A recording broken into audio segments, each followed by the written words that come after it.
اور وہ کیا ہے؟ اللہ نبی کریم صلی اللہ علیہ وسلم نے اپنی بیٹی کا نکاح حضرت عثمان رضی اللہ تعالیٰ عنہ سے کروایا تھا۔ حضرت رقیہ آپ صلی اللہ علیہ وسلم کی 4 بیٹیاں، جس میں سے ایک عامر بن العاص رضی اللہ تعالیٰ عنہ، ان کے نکاح میں تھے حضرت زینب رضی اللہ عنہ۔ پھر اس کے بعد حضرت رقیہ کا نکاح وہ حضرت عثمان سے کرایا۔ جب جنگ بدر کا موقع آیا تو اس وقت یہ بیمار ہو گئی اور ان کی وفات ہو گئی۔ آپ کے واپس آنے کے بعد آپ صلی اللہ علیہ وسلم نے اپنی دوسری بیٹی کا نکاح حضرت ام کلثوم رضی اللہ تعالیٰ عنہ، اس کا نکاح بھی حضرت عثمان غنی رضی اللہ تعالیٰ عنہ سے کیا۔ اور پھر کچھ عرصے کے بعد جب ان کی بھی وفات ہو گئی، اللہ کے نبی صلی اللہ علیہ وسلم نے ان کے بارے میں فرمایا کہ عثمان میری اگر 10 بیٹیاں ہوتی، یا ایک روایت میں آتا ہے کہ 40 بیٹیاں بھی اگر ہوتی، یہ کے بعد دیکھ رہے آپ کے نکاح میں دیتا رہتا، کیونکہ آپ سے اچھا داماد مجھے کوئی نہیں۔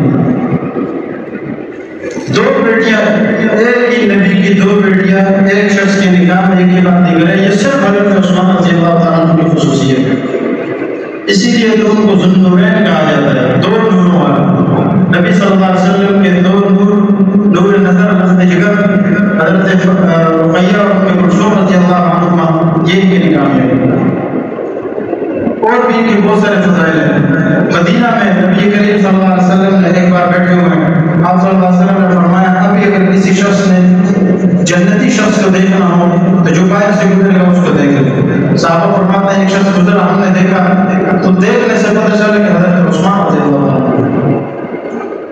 اور اس سے بھی بڑی بات، 10 مبشرہ کے 10 صحابہ ہیں جن کے بارے میں نبی صلی اللہ علیہ وسلم نے ایک ہی مجلس میں 10 بندوں کو جنت کی بشارت دی ہے، ان میں تیسرا نمبر حضرت عثمان رضی اللہ عنہ۔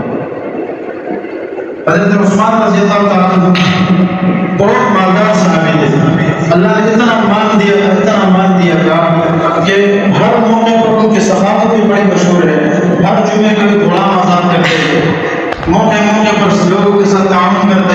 مدینہ میں قحط پڑ گیا حضرت عمر کے زمانے میں، تو وہ لوگ جو ہے بھوک سے مر رہے ہیں، لیکن اس وقت بھوک اور سختی کے عالم میں لوگ دیکھتے ہیں کہ مدینہ کے دور دور اطراف میں غبار اڑتی ہوئی نظر آئی۔ جب لوگوں نے غور سے دیکھا تو وہاں غلے سے لدے ہوئے اونٹ تھے، وہ مدینے میں آئے۔ تو لوگوں نے کہا کہ یہ کس کے ہیں؟ پتہ کیا تو حضرت عثمان رضی اللہ تعالیٰ عنہ کے۔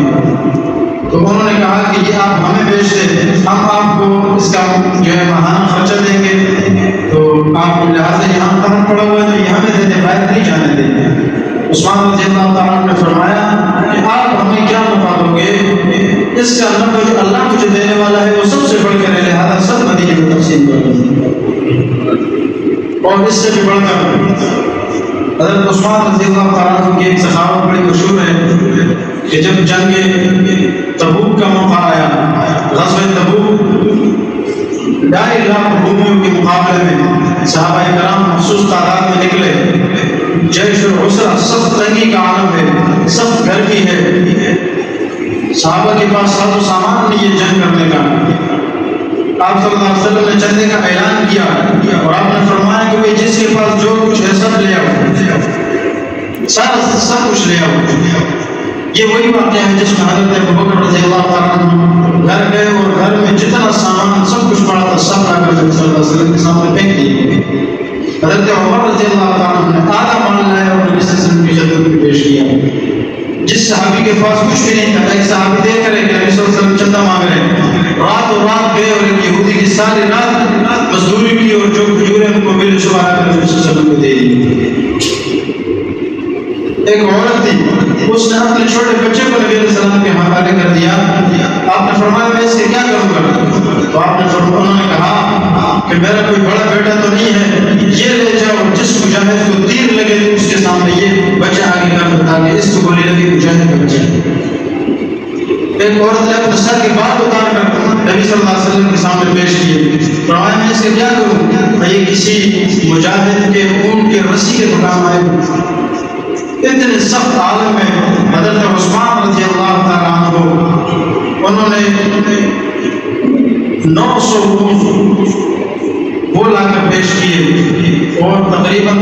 گھوڑے سامان سے لدے ہوئے وہ پیش کیے، اور پیش کرنے کے بعد 1000 اشرفیہ بھی نبی صلی اللہ علیہ وسلم کو پیش کیے، اور آپ صلی اللہ علیہ وسلم اتنے خوش ہوئے، روایات میں آتا ہے کہ نبی صلی اللہ علیہ وسلم وہ اشرفیہ لے کر کب اس ہاتھ میں ڈال رہے ہیں، اس ہاتھ سے اس ہاتھ میں ڈال رہے ہیں، اور یہ کہہ رہے ہیں کہ ما ضر عثمان ما عمل بعد اليوم، آج کے بعد عثمان کوئی گناہ نہیں کرے گا تو اللہ اس کو گناہ نہیں دے گا۔ یہ حضرت عثمان رضی اللہ تعالیٰ عنہ کے فضائل، اور بھی بہت سارے فضائل ہیں، بے شمار فضائل ہیں، لیکن اتنے عظیم المرتبہ صحابی جس کے بارے میں مشہور ہے کہ اتنے باحیا انسان کہ آپ صلی اللہ علیہ وسلم کے ہاتھ پر جب انہوں نے اسلام لایا اور بیعت کی، وہ بیعت کرتے وقت ہاتھ جب نبی صلی اللہ علیہ وسلم کے ہاتھ سے لگا تو فرماتے ہیں کہ زندگی گزر گئی، کبھی انہوں نے اس ہاتھ کو شرمگاہ کے ساتھ نہیں لگایا، کبھی اس ہاتھ سے گندگی نہیں نکلی، کبھی بھی انہوں نے غسل خانے میں جا کر پورا لباس نہیں اتارا حیا کی وجہ سے۔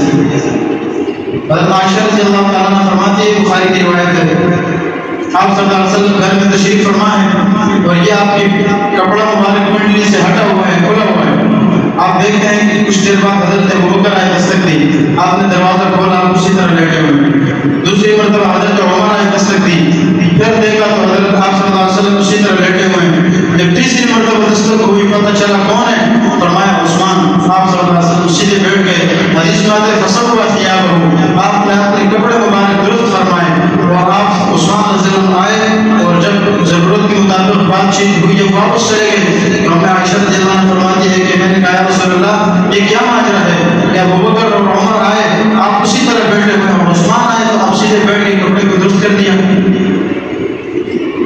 تو آپ صلی اللہ علیہ وسلم نے کیا فرمایا کہ الا استحی من رجل تستحی منه الملائکہ، کہ اے عائشہ کہ میں اس شخص سے حیا کیوں نہ کروں کہ جس سے آسمان کے فرشتے بھی حیا کرتے ہیں۔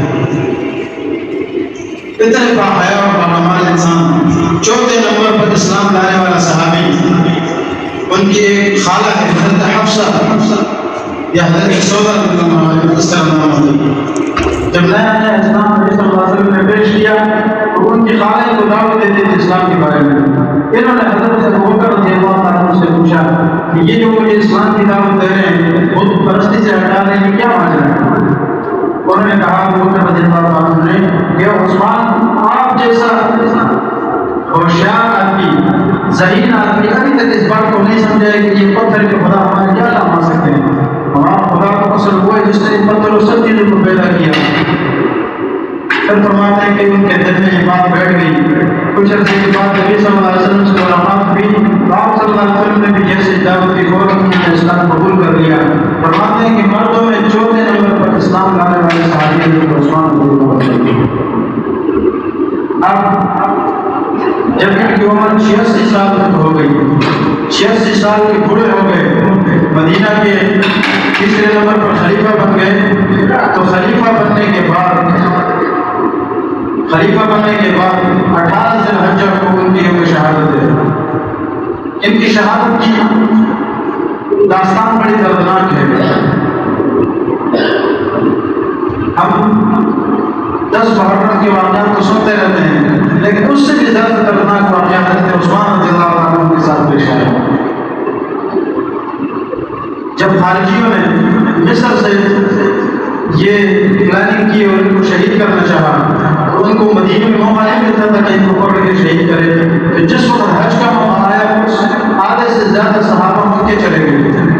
مکے جانے کے بعد مدینے میں حضرت عثمان رضی اللہ تعالیٰ عنہ مسجد نبی کے ممبر پر بیٹھ کر خطبہ دے رہے ہیں، اور خطبہ دینے کے بعد انہوں نے 40 بندے بھیجے تھے سازش کرنے کے لیے۔ اب سارے مسجد میں بیٹھے ہوئے ہیں، اچانک ایک خارجی اٹھتا ہے اور کہتا ہے کہ یا امیر المؤمنین خطبہ بند کرو۔ دوسرا بندہ اٹھتا ہے پھر کہتا ہے امیر المؤمنین خطبہ بند کرو، آپ خطبہ مسلسل جاری رکھیں، بند نہیں کر رہے۔ تیسرا اٹھا، چوتھا اٹھا، حتیٰ کہ 40 کے 40 اٹھ گئے اور شور مچانا شروع کیا کہ امیر المؤمنین آپ خطبہ بند کر دیں، ہمارے خطبہ سننے کے لیے تیار نہیں۔ جب پھر بھی آپ نے خطبہ بند نہیں کیا تو ایک بدبخت نے زمین سے پتھر اٹھا کے ان کے چہرے پہ مارا، اور جب ان کے چہرے پہ پتھر لگا تو خون نکلا اور نیچے گر کے بے ہوش ہوئے، اور جب بے ہوش ہوئے اٹھا کے گھر لے گئے. عصر کے قریب جب ان کو ہوش آیا تو لوگوں نے ان کو باہر آنے ہی نہیں کیا. باہر لوگوں نے گھر کا محاصرہ کیا ہوا ہے. اعلان ہوتا ہے کہ ایک طرف سے اعلان ہوتا ہے کہ آپ امیر المؤمنین مسجد نبوی میں نہیں آ سکتے. دوسرا بندہ اعلان کرتا ہے آپ امیر المؤمنین جماعت کے لیے بھی مسجد تشریف نہیں لا سکتے. پھر اعلان ہوتا ہے کہ امیر المؤمنین اپنے گھر سے بھی باہر نہیں نکل سکتے. گھر کے اندر بند ہو گئے اور ایک دن نہیں 2 دن نہیں 15-20 دن گزر گئے. اسی طرح بھوکے پیاسے پانی بھی بند کیا, کھانا بھی بند کیا. ہمیں کربلا کا واقعہ تو یاد ہے کہ پانی بند ہوا, لیکن 86 سال کا بوڑھا آدمی اس کے لیے کوئی پانی بند کرتا ہے, کوئی کھانا بند کرتا ہے؟ اپنے گھر کے اندر محصور کر کے نہ کھانے کے لیے کچھ نہ پینے کے لیے کچھ دیا. 25 دن گزر گئے. 25 دن کے بعد مجبور ہو کر انہوں نے اپنے گھر کی چھت پر کھڑے ہو کر لوگوں سے اعلان کیا کہ لوگوں آپ مجھے نہیں جانتے ہو کہ میں کون ہوں؟ میں وہ عثمان ہوں کہ جس کے لیے نبی صلی اللہ علیہ وسلم نے اپنے 2 بیٹیاں ایک کے بعد دیگر نکاح میں دی. میں وہ عثمان ہوں کہ جب بئر روما ایک کنواں ہے مدینے میں میٹھے پانی کا, نبی صلی اللہ علیہ وسلم کو بڑا پسند تھا اور صحابہ کرام کو بڑی تکلیف ہوتی تھی, میٹھا پانی نہیں ملتا تھا اور جو تھا ایک کنویں کا وہ یہودی کے قبضے میں تھا. آپ صلی اللہ علیہ وسلم نے اعلان کیا اور فرمایا کہ کون ہے جو اس کنویں کو خرید کر مسلمان کو وقف کر دے اور جنت کی بشارت کا حقدار ہو جائے. روایت میں آتا ہے کہ حضرت عثمان رضی اللہ عنہ گئے اور اس بندے نے ضرورت سے زیادہ قیمت مانگی اور انہوں نے وہ بھی دے دی اور کنواں خرید دیا. خریدنے کے بعد مسلمان کو اس کو وقف کر دیا. اور حضرت عثمان فرمانے لگے کہ وہ بئر روما جو میں نے خود اپنے پیسوں سے خریدا تھا اس سے بھی مجھے پانی پینے کی اجازت نہیں دیتے ہو.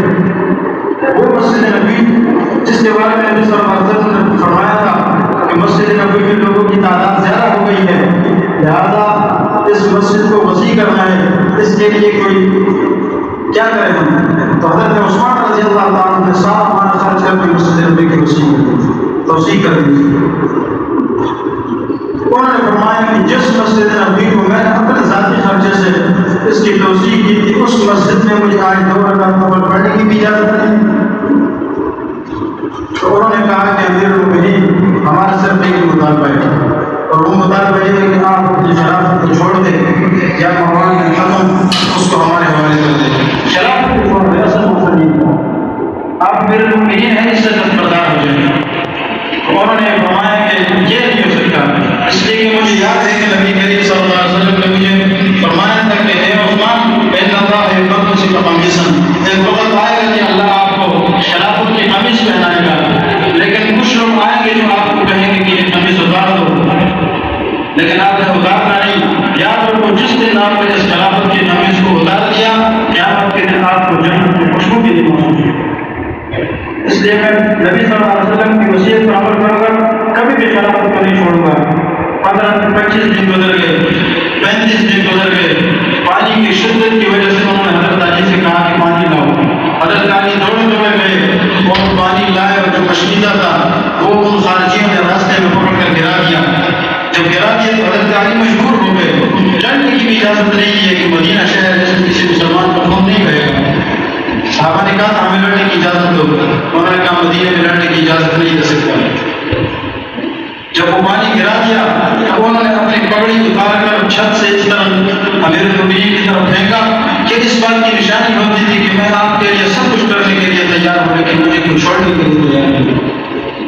پھر صحابہ کو کھڑا کر دیا کہ آپ یہاں رہو, ایسا نہ ہو کہ یہ قتل کر دے.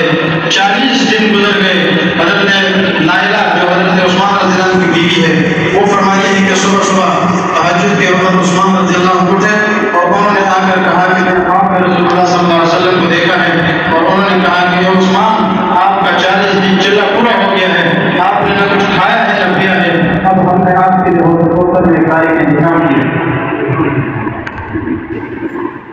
جب یہ خواب سنایا دوپہر کا وقت تقریباً 10 بجے کے وقت قرآن لکھا ہے. اس وقت جا کے ایک خارجی گھر کے پیچھے کی طرف سے آیا اور حضرت عثمان رضی اللہ عنہ ان کا کوئی کام نہیں تھا, بس قرآن پڑھتے, نماز پڑھتے, رات کو پڑھے رہتے, روزہ رکھتے. اس وقت بھی قرآن پڑھ رہے تھے کہ اس خارجی ناظر کو گاڑی کی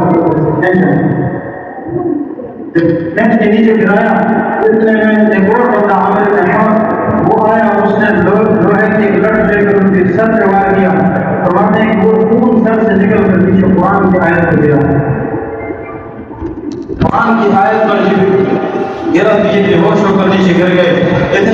بیوی نائلہ وہ ان کو بچانے کے لیے آگے آئی، یہی عامر بن حمق ظالم نے ان کے ہاتھ پر تلوار مارا اور ان کی انگلیاں کٹ گئی۔ جب انگلیاں کٹ تو حضرت عثمان نے بددعا کی اور کہا کہ اللہ تیرے ہاتھ کو بھی تباہ کرے، پاؤں کو بھی تباہ کرے اور تجھے جہنم میں بھیج دے۔ جب حضرت عثمان رضی اللہ تعالیٰ عنہ بے ہوش ہو گئے، ایک اور بندہ عامر بن کنانہ وہ آیا اور اس نے خنجر مارا اپنے سینے پر، اور عثمان شہید ہو گئے۔ اور صرف اس پر بس نہیں شہید ہوئے، شہید ہونے کے بعد ان کے جنازے پڑھنے کی بھی کسی کو اجازت نہیں تھی۔ ان کے کپڑے کو ڈھانپنے کے لیے ان کی بیوی کپڑا تلاش کرنے گئی تو ظالموں نے پورا گھر ہی جلا دیا۔